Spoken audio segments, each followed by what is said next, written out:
Hi hello ನಮಸ್ಕಾರ, welcome back to ಪಾರು Chavan YouTube channel. ನಾನು ಇವತ್ತು ಸ್ವಲ್ಪ ಬೇಗ ಎದ್ದೆ. ನನ್ನ ಮಗಳು ನನ್ನ ಜೊತೆನೇ ಹೇಳೋದು ಯಾವಾಗಲೂ. ಆದರೆ ಇವತ್ತು ಸ್ವಲ್ಪ ಮಲಗಿದ್ಲು. ಹೇಗಿದ್ದರೂ ಮಲಗಿದಾಳೆ, ಸ್ವಲ್ಪ ಕೆಲಸ ಮಾಡೋಣ ಅಂತ ಅವಳನ್ನು ಮಲಗಿಸಿ ಬಂದು ಅಡುಗೆ ರೂಮ್ ಉಜ್ಜೋ ಕೆಲಸ ಸ್ಟಾರ್ಟ್ ಮಾಡಿದೆ. ಅಡುಗೆ ರೂಮ್ ಎಷ್ಟು ಉಜ್ಜಿದ್ರು ಕಡಿಮೆನೇ, 15 ಡೇಸ್ಗೆ ಒನ್ಸ್ ಮಾಡಿದ್ರು ಕಡಿಮೆನೇ. ಅದು ಒಗ್ಗರಣೆ ಅಂಟಂಟು ಏನೋ ಒಂದು ಬಂದು ಏನೋ ಒಂದು ಬ್ಲ್ಯಾಕ್ ಒಂದು ಮಾರ್ಕೊಂಡು ಅದು ಮನಸ್ಸಿಗೆ ಸಮಾಧಾನನೇ ಆಗೋಲ್ಲ ಉಜ್ಜೋವರೆಗೂ. ಎಷ್ಟು ಕ್ಲೀನ್ ಮಾಡಿದ್ರು ಕಡಿಮೆನೇ. 15 ಡೇ ಒನ್ಸ್ ಎಲ್ಲ ಕಡೆ ಕ್ಲೀನ್ ಮಾಡ್ತೀನಿ. ಡೈಲಿ ಗ್ಯಾಸ್ ಕಟ್ಟೆ ಕ್ಲೀನ್ ಮಾಡಿದ್ರು ಅದು ಮತ್ತೆ ಹಾಗೆ ಒಗ್ಗರಣೆ ಇದೆಲ್ಲ ಸಿಡಿದು ಸಾಸಿವೆ ಎಣ್ಣೆ ಅದೆಲ್ಲ ಸಿಡಿದು ಮತ್ತೆ ಹಾಗೆ ಆಗುತ್ತೆ. ಅದೆಲ್ಲ ನೀಟಾಗಿ ಉಜ್ಕೊಂಡೆ. ಇದು ಒಂದಿನದ ಕೆಲಸ ಅಲ್ಲ, ನಂದು ದಿನಾ ಕೆಲಸ ಅದೇ. ಬಟ್ ಸೈಡ್ ಟೈಲ್ಸ್ ಎಲ್ಲ ನಾನು 15 ಡೇಸ್ಗೆ ಒನ್ಸ್ ಒರೆಸ್ತೀನಿ. ಆಮೇಲೆ ಎಲ್ಲ ಫ್ರಿಜ್ಜೆಲ್ಲ ಒರೆಸ್ಕೊಂಡ್ಬಿಟ್ಟು ಫ್ರಿಜ್ ಒಳಗಡೆ ನಾನು 15 ಡೇಸ್ ಒನ್ಸ್ ಕ್ಲೀನ್ ಮಾಡ್ತಾನೆ ಇರ್ತೀನಿ. ಅದೆಲ್ಲ ಮುಗಿಸಿ ಸ್ನಾನಕ್ಕೆ ಹೋದೆ. ಮುಗಿಸಿ ಬಂದಮೇಲೆ ಇವತ್ತು ಅಡುಗೆಗೆ ಹಾಗಲಕಾಯಿ ಪಲ್ಯ ಮತ್ತು ಚಪಾತಿ ಮಾಡೋಣ ಅಂತ. ಹಾಗಲಕಾಯಿ ನಾನು ಹಿಂದಿನ ದಿನ ಒನ್ ಡೇನೇ ನೈಟಲ್ಲಿ ನೆನೆ ಹಾಕಿದ್ದೆ, ಉಪ್ಪಲ್ಲಿ ನೆನೆ ಹಾಕಿ ಒನ್ ಡೇ ಇಟ್ಟಿದ್ದೆ. ಯಾಕೆಂದರೆ ತುಂಬ ಕಹಿ ಇತ್ತು, ಅದ್ರಗೋಸ್ಕರ ಸ್ವಲ್ಪ ಕಹಿ ಹೋಗಲಿ ಅಂತ. ಅದನ್ನು ನೀಟಾಗಿ ಹುರ್ಕೋಬೇಕು. ಸ್ವಲ್ಪ ಆಯಿಲ್ ಹಾಕಿ ಬ್ಲ್ಯಾಕ್ ಆಗೋ ಥರ ಹುರ್ಕೊಂಡು ಒಂದು 4-5 ಮೆಣಸಿನ್ಕಾಯಿ, 2 ಬೆಳ್ಳುಳ್ಳಿ, 1 ಈರುಳ್ಳಿ ತೊಗೊಂಡೆ. ಇದನ್ನು ನಾವು ಬೆಳ್ಳುಳ್ಳಿ ಎಷ್ಟು ಜಾಸ್ತಿ ತೊಗೋತೀವಿ ಅಷ್ಟು ಟೇಸ್ಟ್. ಒಂದು ಪಾತ್ರೆ ತಗೊಂಡು ಅದಕ್ಕೆ ಸ್ವಲ್ಪ ಎಣ್ಣೆ, ಸಾಸಿವೆ, ಜೀರಿಗೆ, ಬೆಳ್ಳುಳ್ಳಿ ಮತ್ತು ಮೆಣಸಿನ್ಕಾಯಿ ಹಾಕ್ಕೊಂಡು ನೀಟಾಗಿ ಹುರ್ಕೊಂಡೆ. ಬೆಳ್ಳುಳ್ಳಿ ಎಷ್ಟು ಚೆನ್ನಾಗಿ ಹುರ್ಕೋತೀವಿ ಅಷ್ಟು ಟೇಸ್ಟ್ ಬರುತ್ತೆ, ಆ ಥರ ನನಗಿಷ್ಟ. ಆಮೇಲೆ ಆನಿಯನ್ ಹಾಕಿ ಸ್ವಲ್ಪ ಬ್ರೌನ್ ಬರೋವರೆಗೂ ನೀಟಾಗಿ ಹುರ್ಕೋಬೇಕು. ಎಷ್ಟು ಚೆನ್ನಾಗಿ ಹುರ್ಕೋತೀವಿ ಅಷ್ಟು ಟೇಸ್ಟ್ ಆಗುತ್ತೆ. ನೀಟಾಗಿ ಹುರ್ಕೊಂಡ್ಮೇಲೆ ಸಿಗ್ತೀನಿ. ಮತ್ತು ಈರುಳ್ಳಿ ನೀಟಾಗಿ ಫ್ರೈ ಆದಮೇಲೆ ಇದಕ್ಕೇನೆ ಹಾಗಲಕಾಯಿ ಹಾಕಿ ನೀಟಾಗಿ ಫ್ರೈ ಮಾಡ್ಕೋಬೇಕು.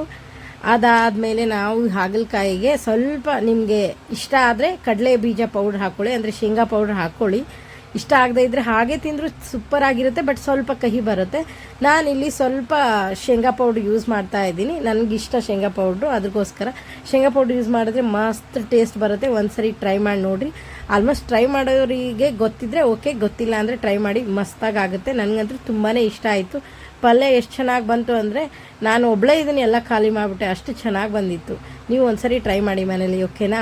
ಇವಾಗ ಹಾಗಲಕಾಯಿ ಪಲ್ಯ ರೆಡಿ ಆಯಿತು. ಯಾರೆಲ್ಲ ಹಾಗಲಕಾಯಿ ತಿನ್ನಲ್ವೋ ಅವ್ರಿಗೆ ಒಂದ್ಸರಿ ಈ ಥರ ಮಾಡಿಕೊಡಿ. ಅವರು ಹಾಗಲಕಾಯಿ ಫ್ಯಾನ್ ಆಗಿಬಿಡ್ತಾರೆ. ನಾನು ಕೂಡ ಮೊದಲು ತಿಂತಾ ಇರಲಿಲ್ಲ, ಬಟ್ ನಾನಿವಾಗ ಸೀರಿಯಸ್ಲಿ ಇದ್ರ ತುಂಬ ದೊಡ್ಡ ಫ್ಯಾನ್ ಆಗಿಬಿಟ್ಟಿದ್ದೀನಿ. ವೀಕ್ಲಿ 3 ಟೈಮ್ ಆದರೂ ನಾನು ತಿಂತಾನೆ ಇರ್ತೀನಿ. ಅದಕ್ಕೋಸ್ಕರ ಹಾಗಲಕಾಯಿ ಪಲ್ಯ ಆದಮೇಲೆ ಚಪಾತಿಗೆ ಹಿಟ್ಟನ್ನ ಹಾಕ್ಕೊಂಡು ಚಪಾತಿ ಮಾಡೋಕ್ಕೆ ರೆಡಿ ಮಾಡಿಕೊಂಡೆ. ಎಷ್ಟು ಕಷ್ಟ ಅಪ್ಪ ಕೆಲಸ ಮಾಡೋದು, ಯಪ್ಪ ದೇವ್ರೇ ಅನ್ನಿಸ್ತು. ನನಗೊಂದೊಂದು ಸರಿ ಹಾಗೆ ಅನ್ನಿಸ್ತಾ ಇರುತ್ತೆ, ಎಲ್ಲ ಮಾಡಬೇಕಾ ಅಂತ. ಬಟ್ ಮಾಡಲೇಬೇಕಲ್ಲ ಅಂತ ಒಂದೊಂದು ಸರಿ ತುಂಬ ರೆಸ್ಟ್ ತಗೋತೀನಿ ನಾನು. ಆದರೂ ಸುಮ್ಮನೆ ಹೇಳಿದೆ ಅಷ್ಟೇ, ಮಾತಿಗೆ ಹೇಳಿದೆ. ತುಂಬ ಕೆಲಸ ಮಾಡೋದೇ ಇಲ್ಲ ನಾನು, ಜಾಸ್ತಿ ಕಡಿಮೆ ನಾನು ಮಾಡೋದು ಕೆಲಸ.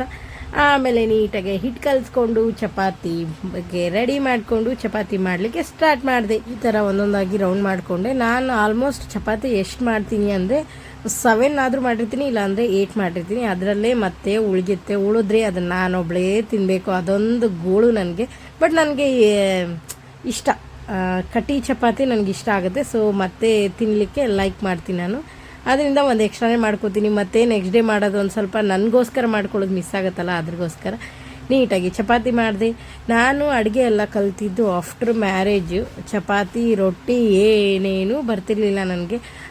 ನಮ್ಮ ಮನೇಲಿ ಏನೂ ಅದೆಲ್ಲ ಮಾಡಿಲ್ಲ. ಅಂದರೆ ಸಡನ್ಲಿ ಮದುವೆ ಆದೆ ನಾನು, ಅದ್ರಗೋಸ್ಕರ ನಾನು ಮದುವೆ ಲಾಗ್ ಒಂದು ಮಾಡಿ ಹಾಕ್ತೀನಿ. ಬಟ್ ಅದಕ್ಕಿನ್ನ ಟೈಮ್ ಇದೆ, ಅದ್ರಗೋಸ್ಕರ ಇನ್ನೂ ಮಾಡಿಲ್ಲ. ಅದೇ ನಾನು ಅಡುಗೆ ಎಲ್ಲ ನಮ್ಮ ಅತ್ತೆ ಮನೇಲೇ ಕಲ್ತಿದ್ದು. ರೊಟ್ಟಿ ಅಂತೂ ನನಗೆ ನಮ್ಮ ಅತ್ತೆಯವರೇ ಹೇಳ್ಕೊಟ್ಟಿರೋದು. ಅದು ಸಜ್ಜಿ ರೊಟ್ಟೆ ಟಫ್ ಅಂತಾರೆ, ಬಟ್ ಸಜ್ಜಿ ರೊಟ್ಟಿನೇ ಮಾಡ್ತೀನಿ ನಾನು. ಸಜ್ಜಿ ರೊಟ್ಟಿ ಬರುತ್ತೆ, ಜೋಳದ ರೊಟ್ಟಿ ಬರುತ್ತೆ, ಎಲ್ಲ ಬರುತ್ತೆ. ಯಾವುದು ಅಂದರೆ ಕಲಿಯುವಾಗ ಯಾವುದು ಕಷ್ಟ ಅನ್ನಿಸ್ಲೇ ಇಲ್ಲ, ಎಲ್ಲ ಕಲ್ತ್ಕೊಂಡೆ. ಇವಾಗೆಲ್ಲ ಪ್ರೋ ಆ ಥರ ಮಾಡ್ತೀನಿ. ಒಂದೊಂದು ಸರಿ ಚೆನ್ನಾಗಾಗಲ್ಲ, ಬಟ್ ಏನು ಮಾಡೋದು, ತಿನ್ನಲೇಬೇಕು, ಮಾಡಿರ್ತೀವಲ್ಲ. ಚಪಾತಿ ಆದಮೇಲೆ ಶೇಂಗಾ ಸಾರು ಮಾಡೋಣ ಅಂತ 1 ಟೊಮೆಟೊ, 1 ಈರುಳ್ಳಿ, 1 ಬೆಳ್ಳುಳ್ಳಿ ತಗೊಂಡು, ಒಂದು ಸ್ವಲ್ಪ ಕರಿಬೇವು ತಗೊಂಡು, ಕೊತ್ತಂಬರಿ ತಗೊಂಡು ಇವಾಗ ಒಗ್ಗರಣೆಗೆ ಸ್ಟಾರ್ಟ್ ಮಾಡಿದೆ. ಸಾಸಿವೆ, ಜೀರಿಗೆ, ಎಣ್ಣೆ ಹಾಕಿ ನೀಟಾಗಿ ಫ್ರೈ ಮಾಡ್ಕೋಬೇಕು. ಅದಾದಮೇಲೆ ಕರಿಬೇವು ಹಾಕಿ ಚಟಪಟ ಅಂತ ಸೌಂಡ್ ಬಂದಮೇಲೆ ಈರುಳ್ಳಿ ಹಾಕಿ ಫ್ರೈ ಮಾಡಬೇಕು. ಅದು ನಾನು ಕರಿಬೇವು ತೊಳೆದು ಹಾಕ್ತೀನಿ, ಅದಕ್ಕೋಸ್ಕರ ಅದು ತುಂಬಾ ಸೌಂಡ್ ಬರುತ್ತೆ. ನನಗಂತೂ ತುಂಬಾ ಭಯ ಆಗುತ್ತೆ, ದೂರ ನಿಂತ್ಕೊಂಡೇ ಹಾಕ್ತಾ ಇರ್ತೀನಿ ನಾನು. ಅದಾದಮೇಲೆ ಬೆಳ್ಳುಳ್ಳಿ ಹಾಕಿ ಇದಕ್ಕೇನೆ ಒಂದು ಈರುಳ್ಳಿ ಕಟ್ ಮಾಡಿದ್ವಲ್ಲ ಅದನ್ನು ತಗೊಂಡು ನೀಟಾಗಿ ಫ್ರೈ ಮಾಡ್ಕೋಬೇಕು, ಬ್ರೌನ್ ಕಲರ್ ಬರೋವರೆಗೂ ನೀಟಾಗಿ ಹುರ್ಕೋಬೇಕು. ಶೇಂಗಾ ಸಾಂಬಾರು ನಾನು ಕಲ್ತಿದ್ದು, ಇದನ್ನು ಕೂಡ ನಮ್ಮ ಅತ್ತೆ ಮನೆಯಲ್ಲೇ ಕಲ್ತಿದ್ದು. ಅಂದರೆ ನಮ್ಮೂರಲ್ಲಿ ನಾನು ಯಾವತ್ತು ನಮ್ಮ ಮನೇಲಿ ಶೇಂಗಾ ಸಾರು ಯಾವತ್ತೂ ಹುಟ್ಟಿದಾಗಿಂದನೂ ತಿಂದೇ ಇಲ್ಲ. ನಮ್ಮ ಅತ್ತೆಯವ್ರ ಮನೆ ಕಡೆ ತುಂಬ ಅದು ಮಾಡ್ತಾರೆ, ಅವರು ಶೇಂಗಾ ಸಾರು ತುಂಬಾ ಮಾಡ್ತಾರೆ. ಅವ್ರ ಮನೇಲೇ ನಾನು ಅದು ಮಾಡೋದು ಕಲ್ತಿದ್ದು. ಬಟ್ ಟೇಸ್ಟು ಚೆನ್ನಾಗಿ ಬರುತ್ತೆ, ಹಾಗಾಗಿ ಶೇಂಗಾ ಸಾರು ಮಾಡಿದೆ ಇವತ್ತು. ಸ್ವಲ್ಪ ಸಾಲ್ಟ್ ಹಾಕ್ಕೊಂಡೆ, ರುಚಿಗೆ ತಕ್ಕಷ್ಟು ಉಪ್ಪು ಹಾಕ್ಕೊಂಡು ನೀಟಾಗಿ ಫ್ರೈ ಮಾಡಿದೆ. ಉಪ್ಪು ಹಾಕೋದ್ರಿಂದ ಸ್ವಲ್ಪ ಬೇಗ, ಆಮೇಲೆ ಸ್ವಲ್ಪ ಟರ್ಮರಿಕ್ ಹಾಕಿ ನೀಟಾಗಿ ಫ್ರೈ ಮಾಡಿ ಅದಕ್ಕೆ ಹೆಚ್ಚಿಕೊಂಡಿರೋ ಟೊಮೆಟೊನ ಹಾಕಿ ಫ್ರೈ ಮಾಡಿಕೊಂಡೆ. ಟೊಮೆಟೊ ಫುಲ್ ಮೆತ್ತಗಾದ್ಮೇಲೆ ಮತ್ತೆ ಸಿಗ್ತೀನಿ, ಓಕೆನಾ. ಟೊಮೆಟೊ ನೀಟಾಗಿ ಬೆಂದ ಮೇಲೆ ಇದಕ್ಕೆ ಸ್ವಲ್ಪ ಗರಂ ಮಸಾಲ ಆಮೇಲೆ ಚಿಲ್ಲಿ ಪೌಡ್ರ್ ಸೇರಿಸ್ಕೊಂಡೆ. ನಾನಿಲ್ಲಿ ಚಿಲ್ಲಿ ಪೌಡ್ರು ಏನಂತಾರೆ ರೆಡಿಮೇಡ್ ಯೂಸ್ ಮಾಡ್ತಾಯಿದ್ದೀನಿ, ಮನೇಲಿ ತಂದಿರೋದು ಖಾಲಿ ಆಗಿತ್ತು, ಅದ್ರಗೋಸ್ಕರ ರೆಡಿಮೇಡ್ ಚಿಲ್ಲಿ ಪೌಡ್ರ್ ಯೂಸ್ ಮಾಡ್ತಾಯಿದ್ದೀನಿ. ಮನೇಲಿ ಮಾಡಿರೋ ಚಿಲ್ಲಿ ಪೌಡ್ರ್ ಯೂಸ್ ಮಾಡಿದ್ರೆ ಇನ್ನೂ ಚೆನ್ನಾಗಿ ಬರುತ್ತೆ, ಯಾಕೆಂದರೆ ಅದಕ್ಕೆಲ್ಲ ಮಸಾಲೆ ಎಲ್ಲ ಆ್ಯಡ್ ಮಾಡಿ ಮಾಡಿಸಿರ್ತೀವಲ್ವ, ಅದ್ರಗೋಸ್ಕರ ಚಿಲ್ಲಿ ಪೌಡ್ರೆಲ್ಲ ಹಾಕಿ ಮಿಕ್ಸ್ ಮಾಡಿದ್ಮೇಲೆ ಇದಕ್ಕೆ ನಾನೊಂದು 3 ಸ್ಪೂನ್ ಕಡಲೆ ಬೀಜದ ಪೌಡ್ರ್, ಶೇಂಗಾ ಪೌಡ್ರ್ ಹಾಕೋತೀನಿ.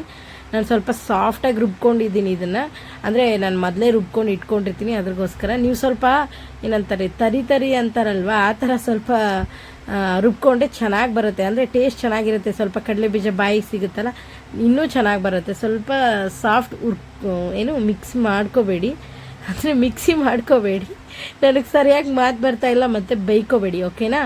ಆಮೇಲೆ ಇದಕ್ಕೆ ನಾನು 1.5 ಗ್ಲಾಸು ನೀರು ಹಾಕೋತೀನಿ. ನೀವು ಎಷ್ಟು ಜನ ಇರ್ತೀರಾ, ಯಾವ ಥರ ತಳ್ಳಗೆ ಬೇಕಾ ಅಥವಾ ಸ್ವಲ್ಪ ಮೀಡಿಯಮ್ ಬೇಕಾ ಅದ್ರ ಮೇಲೆ ಡಿಪೆಂಡು. ನಾನು ಇದನ್ನು ರೈಸ್ಗೋಸ್ಕರ ಯೂಸ್ ಮಾಡ್ತಿರೋದು, ಅದ್ರಗೋಸ್ಕರ ನಾನು 1.5 ಗ್ಲಾಸ್ ನೀರು ಹಾಕೋತಾ ಇದ್ದೀನಿ. ನೀರು ಹಾಕ್ಕೊಂಡು ಸ್ವಲ್ಪ ಕುದಿಲಿಕ್ಕೆ ಅದನ್ನು ಬಿಡಬೇಕು. ಬಿಟ್ಟ ಮೇಲೆ ಸಿಗೋಣ. ನೋಡಿ, ಮಸ್ತಾಗಿ ಕುದಿ ಬಂದು ಆಲ್ರೆಡಿ ಸಾಂಬಾರು ರೆಡಿ ಆಗಿದೆ. ತಿನ್ನೋಕೆ ನೀವು ರೆಡಿನಾ? ನಾನಂತರೂ ಫಸ್ಟಾಗಿ ರೆಡಿ ಆಗಿದ್ದೀನಿ ತಿನ್ನಲಿಕ್ಕೆ. ಇವತ್ತಿನ ವಿಡಿಯೋ ಇಷ್ಟ ಆಗಿತ್ತು. ಈ ವಿಡಿಯೋ ಲೈಕ್ ಆಗಿದ್ದರೆ ಶೇರ್ ಮಾಡಿ, ಕಮೆಂಟ್ ಮಾಡಿ, ಹಾಗೆ ಸಬ್ಸ್ಕ್ರೈಬ್ ಮಾಡೋದನ್ನು ಮಾತ್ರ ಮರಿಬೇಡಿ. ಪಕ್ಕದಲ್ಲಿರೋ ಬೆಲ್ ಐಕಾನ್ ಕೂಡ ಕ್ಲಿಕ್ ಮಾಡಿ. ಥ್ಯಾಂಕ್ ಯು, ನಮಸ್ಕಾರ. ವೇಟ್ ಮತ್ತು ಹಾಗಲಕಾಯಿ ಪಲ್ಯ ಚಪಾತಿ ಎಲ್ಲೋಯ್ತು ಅಂತ ಕೇಳಬೇಡಿ. ಇದನ್ನೊಂದು ಟೈಮ್ ಮಾಡಿದ್ದು, ಅದನ್ನೊಂದು ಟೈಮ್ ಮಾಡಿದ್ದು, ಎಟ್ ಎ ಟೈಮ್ ವಿಡಿಯೋ ಮಾಡಿಬಿಟ್ಟಿದ್ದೀನಿ ಅಷ್ಟೇ. Thank you.